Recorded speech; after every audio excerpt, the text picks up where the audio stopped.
How's it going, Total Forest TV? My name is Jack and welcome to my review of the Birmingham versus Nottingham Forest game that took place today at St Andrews, I think it's called, like the Trillion something or other stadium, I can't remember. But yeah, what an awful game of football that was. That was one of the most boring games of football I think I've ever seen. Like, it was on par with the 0-0 draw at the City ground earlier on in the season. Okay, maybe it was a little bit more exciting because there was a last gasp penalty. But yeah, it was such a boring game. And if you're wondering why I've been quiet, it's just I've got my family asleep around me. We've got a new dog now, and it's taken a while for him to settle down. So I've had to wait until a bit later to record this. But yeah, I mean, poor from Forest. 4 shots, 2 on target compared to Birmingham's 18 shots and 6 on target. You know, it was poor from Forest. Birmingham played well, to be honest with you. They had their game plan of playing long ball, long throw-in football, and it works.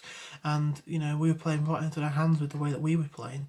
You know, they want balls going long because they've got defenders who can deal with the ball in the air. They want the ball being cleared out because they've got players like Roberts who can put a ball in from a throw-in, you know. And yeah, it wasn't very good from Forest at all. I was in the live stream with not on the live stream, but I was in the comments, and I was, you know, putting in what I was thinking, and I was just saying, like, it was such a lacklustre game. We had a lack of threat going forward, lack of bite to our play. You know, we just had a lack of spark. We got really lucky with a corner at the end, where I don't really know if it was a penalty. It was a bit of a dubious one, really. McKenna was sort of going up for a header, and their defender sort of collided with him. I guess you could say it was a penalty, but I could see why the referee wouldn't give it. He did get blood to the face, McKenna, so I hope that's all right. But yeah, Graben, I was a bit nervous because we know that Graben's penalty record isn't the best.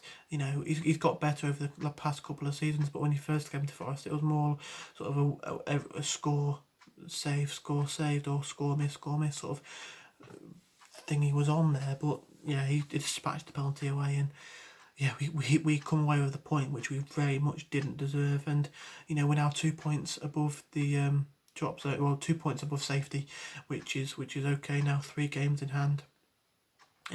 Nope, 3 games left to play, and I'm getting a little bit of flashbacks from last season. You know, we needed, what was it, a win or something like. I think it might have even just been a point in the last 2 games, and then we couldn't even find it, and we played easy-ish opponents. So yeah, I'm not particularly looking forward to it at all. But hopefully we've done enough now to secure us where we are. Like, hopefully the teams below us are not going to get enough points to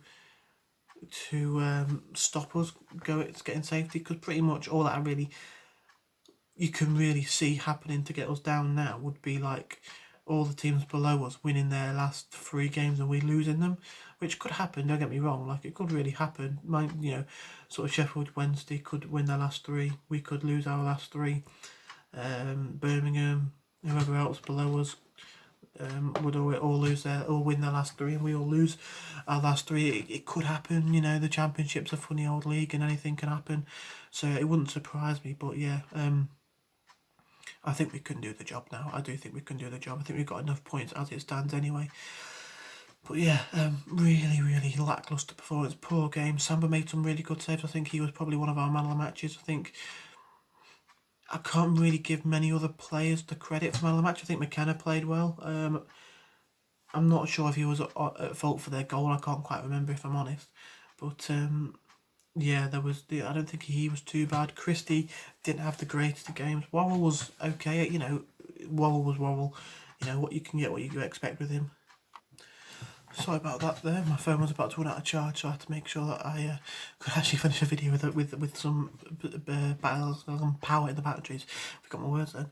But yeah, Christie didn't have the best game. What to say? Worrell, yeah, you get what you expect with Worrell. It was a good performance from him, battling performance. He gets himself stuck in there. One thing about his performance I didn't like, though, was he does this often. It's one of his trademarks, and that's his long diagonal balls. But in a game like this, it just didn't work.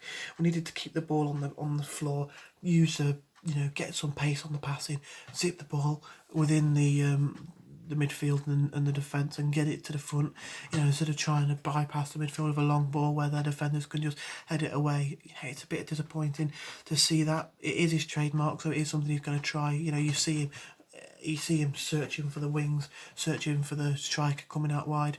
But other than that, I think he played well. Blackett, it was alright. Didn't really do too much, if I'm honest. I've seen some people say he didn't have a very good game. He was just average, I think. Yates, he was okay. Again, not really many Forest players did anything. He had a good chance with a header where he hit the crossbar, and he was not too bad in the midfield. I think he was okay. Garner was all right. He had a good chance to score. I think it might have been. It was in the second half where he sort of picked up the ball and had a shot, one of the only shots that we had all game, really. One of the only times that a player looked up and thought, you know what, I'm going to have a go here, I'm going to try and do something forward thinking. Freeman was alright. I didn't really do too much. Myton, he was trying, I saw him towards the end of the game getting on the ball. He didn't really have the service to him. You can't really complain towards him because he didn't really, he didn't really have the opportunity to do much, and he was up against a really good player in Colin who's been around the block, and or Colin, he's been around the block and he knows what he's doing. But he made the action to get the corner in the first place. So I think he was up there for man of the match in the limited chance that he had on the ball. Krovinovic didn't really do too much either, and same with Lyle Taylor. In terms of the substitutes, I think Graben obviously scored his goal, so that's fair play to him. You've got Knockaert, didn't really see too much of him either. He was all right down the right hand side once or twice, but again, it wasn't really. We were on the back foot for so much of the game that you can't really comment on many of the attacking players. Cafu, again, came on, didn't really do too much, and same with Murray. It was a real nothing performance from Forest, really, and we looked like, I don't know, we just didn't really know what to do to play against them, and everything we were trying was just going right into their hands. But yeah, overall, I'll definitely take a point. I said probably a point would suit both sides before kick-off, and now we've got the point. They'll feel hard done by and we'll feel like it was a point gained. So yeah, man of the match for me, I'll probably give it to Bryce Samba. Made a good couple of saves and kept us in it. So yeah, hopefully we move on to the next game. I think it's Stoke at home, and we can put to bed the demons of the last time we played them, and come up with 3 points. But if you did enjoy, smash the like button, subscribe if you're new around here, and come on, you Reds.